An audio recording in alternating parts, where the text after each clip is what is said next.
먼저 기독자유통일당 고영일 대표님의 인사 말씀과 함께 성명서 낭독이 있겠습니다. 기독자유당 대표, 기독자유통일당 대표 고영일 변호사입니다. 현재 대한민국은 사회주의로 이미 진행되었습니다. 2월 6일 이인영 원내대표를 통해서 여당의 원내대표가 총선 이후에 종교, 시장, 그리고 언론 패권을 조정하겠다고 얘기하고 토지 공개념을 주장했습니다. 이것은 다름 아닌 대한민국을 사회주의로 이끌겠다는 선전포고라고 할 수 있습니다. 이거에 대해서 가장 먼저 실시했던 것이 바로 종교 탄압입니다. 이미 정치적 자유의 가장 핵심적인 종교의 자유, 종교의 자유는 먼저 신앙 고백의 자유, 신앙 행사의 자유, 즉 예배의 자유, 마지막으로 종교 선전의 자유, 선교의 자유가 본질적인 내용입니다. 종교의 자유는 대한민국 헌법 제20조에 따라서 모든 국민은 종교의 자유를 가진다.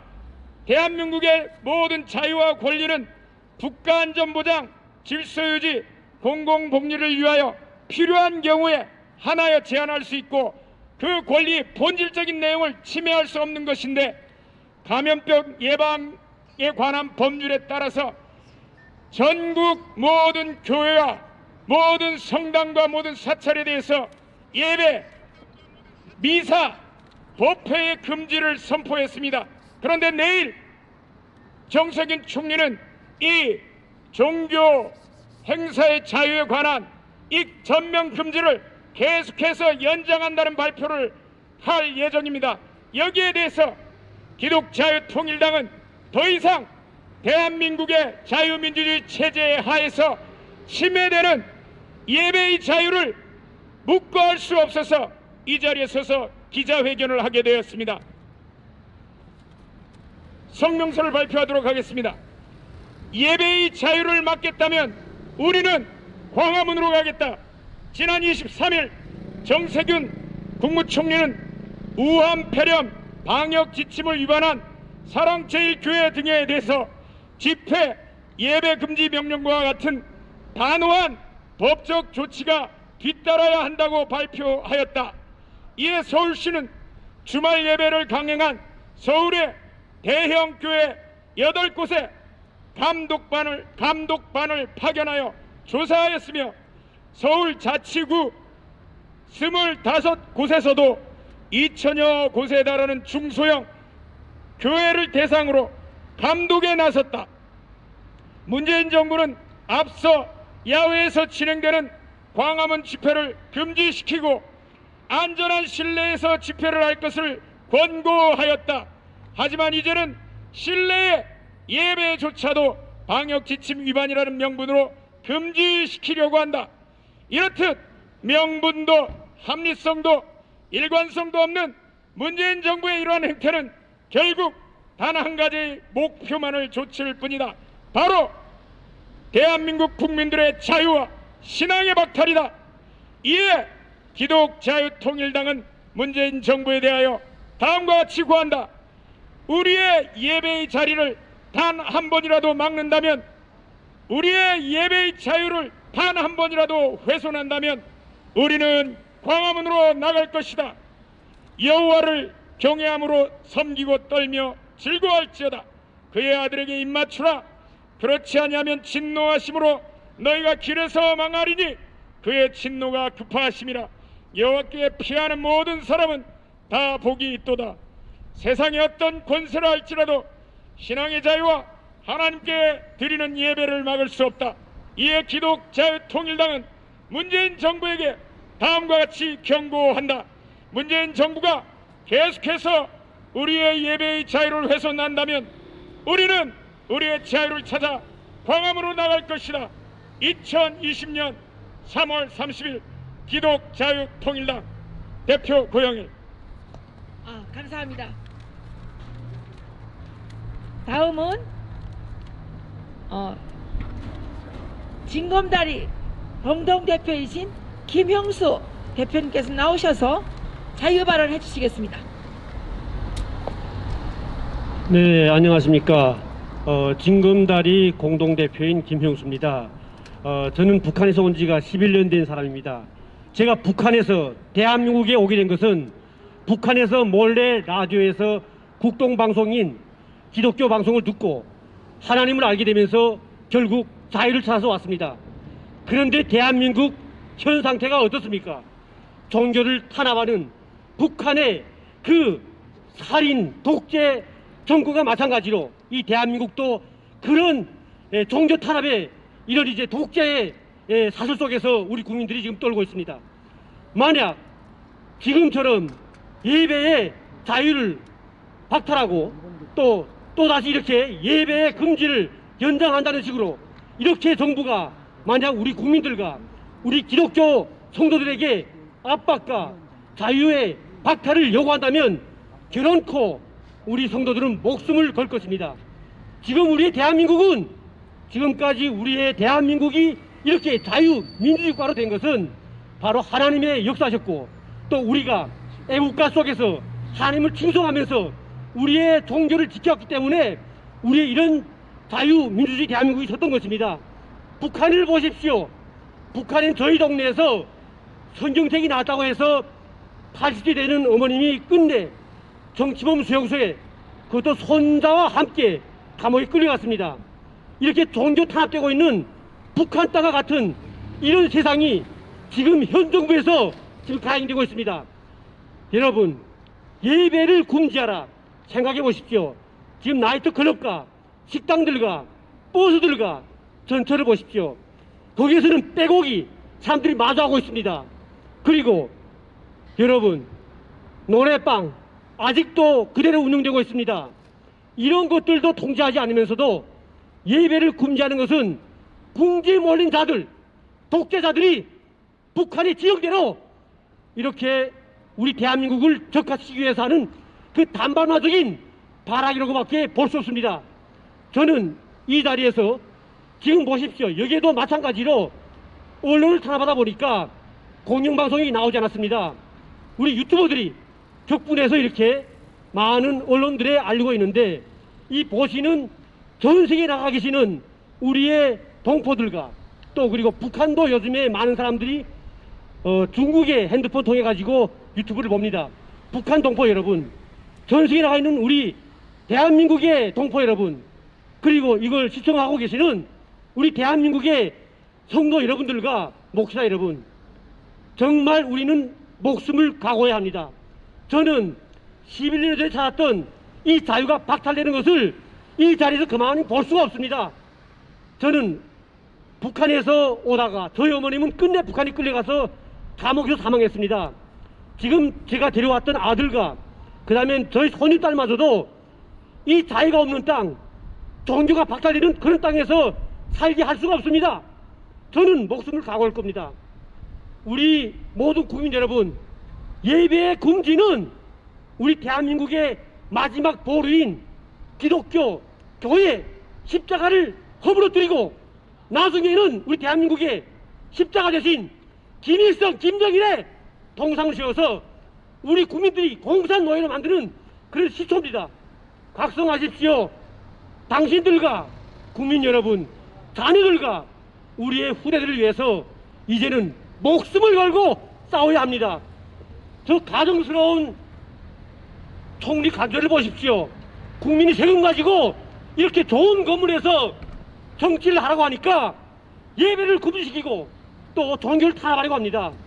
우리 국민이 우리가 독재상에서 살고 싶어서 힘들게 벌면서도 그 세금을 그들에게 제공하는 거 아닙니다. 저는 많은 분들도 이제 오시는 분들도 이제 이야기하겠지만은 네. 회사에서 일을 못하게 아니 뭐 하시는 거야? 예? 조용하시라고요. 뭐 하세요? 일하는 거하고 뭐 하시는 거야? 독재상들하고 달라요, 당신. 뭐야? 예, 당신 가랑. 뭐 하시는 거야? 예, 이렇습니다. 우리 국민들의 지금 정신 상태는 이렇습니다. 지금 언론이 탄압되고 있으니까 아무것도 못 보고 저렇게 지금 머릿속에는 공산 적하의 그 위험성마저도 모르고 저렇게 지금 날뛰고 있습니다. 여러분 정말 분노합니다. 제가 있잖아요. 정말 마음을 가다듬고 말하고 싶어도 참질 못하겠습니다. 요즘 잠도 안 옵니다. 잠을 자더라도 지금 꿈속에서 북한 보위부, 북한 감옥에서 고문당하던 생각이 납니다. 여러분, 일을 하나 못하는 게 문제 아닙니다. 앞으로 그 자신과 그 자녀들이 공산 적화 속에서 산다면 그때 가서 후회해도 때는 늦습니다. 베트남과 남미주 국가들을 보십시오. 우리가 결국 소홀히 할 거 아닙니다. 남일이 아닙니다. 언론이 탄압되고 있고요. 지금의 종교 탄압, 이 모든 것을 볼 때는 이제는 마지막 보루가 남았습니다. 마지막 보루가 우리의 기독교고 종교입니다. 우리의 하나님이 역사하지만은 우리가 반드시 가만히 하나님한테만 의탁할 수가 없습니다.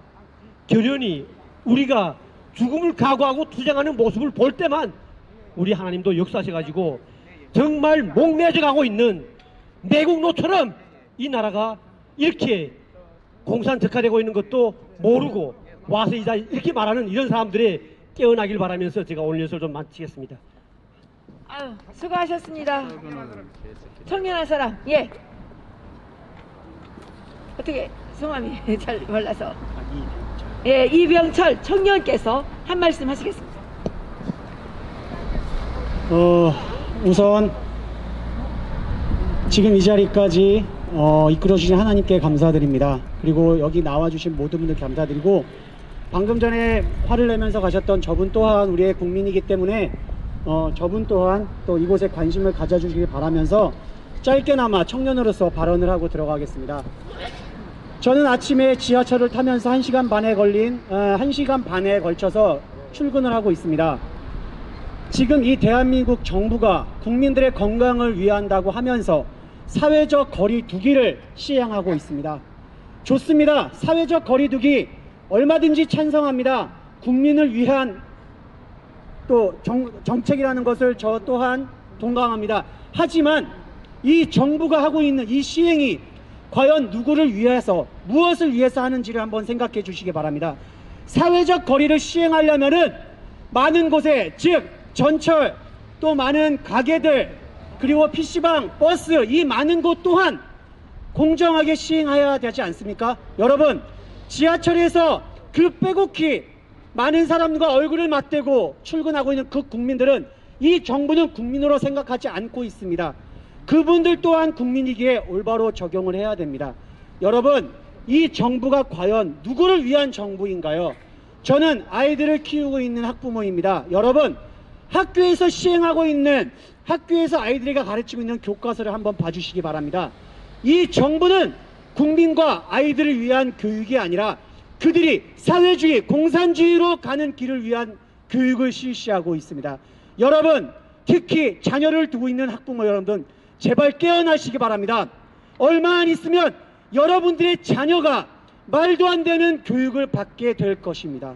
여러분, 제발 지금 현실 상황을 돌아봐 주시기 바랍니다. 이 대한민국이 어떻게 세워졌습니까? 하나님의 말씀으로 세워주신 이 대한민국이 곧 있으면은 김정은 정권과 같은, 북한의 그 땅과 같은 그 일이 일어날 것입니다. 이상 저의 발언을 마치겠습니다. 4.15 총선 때 여러분 반드시 누구를 찍어야 될지를 한번 생각해 주십시오. 이 대한민국을 지키기 위해선 국민들이 깨어나야 됩니다. 여러분, 대한민국을 지켜주시기 바랍니다. 감사합니다. 예, 피를 쏟아내는 이런 국민의, 청년들의 울부짖음에 정세균 총리는 답해야 할 것입니다. 지금 이 대한민국 정부는 어디로 가고 있습니까? 무엇을 위한 정부입니까? 누구를 위한 정부입니까? 왜 예배만 탄압합니까?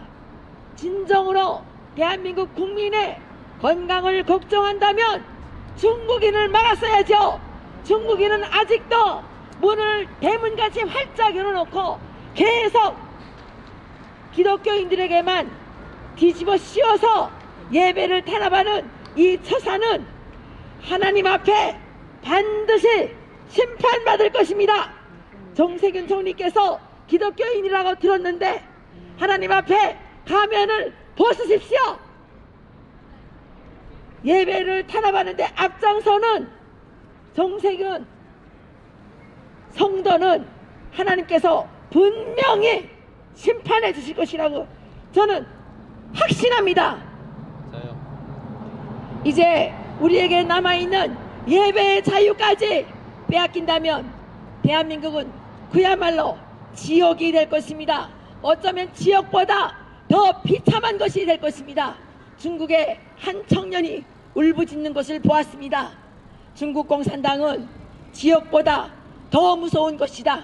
지옥에서는 말이라도 마음대로 할 수 있는데 중국 공산당에서는 코로나 폐렴에 걸려도 말조차 마음대로 할 수 없다.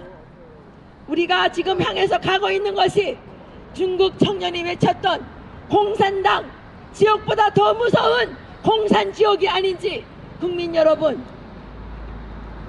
명심하여서 살펴주시기를 바랍니다. 이제 우리가 여기에서 더 물러선다면 우리는 분명히 지옥의 골짜기에 지옥보다 더 무서운 공산당 지옥의 골짜기에 떨어지게 될 것이라는 것을 저는 말씀드립니다. 오늘 이 기자회견은 여기에서 마치겠습니다. 수고해 주신 우리 유튜브 기자님 여러분 정말 감사드립니다. 언론이 죽어 있는데 대한민국의 국민을 대변해야 될 언론이 죽어 있는데 우리의 이 유튜브 민초들께서 이렇게 수고해 주시는 거 아마 하나님께서 굽어 살펴 주실 거라고 믿습니다. 정말 감사드립니다.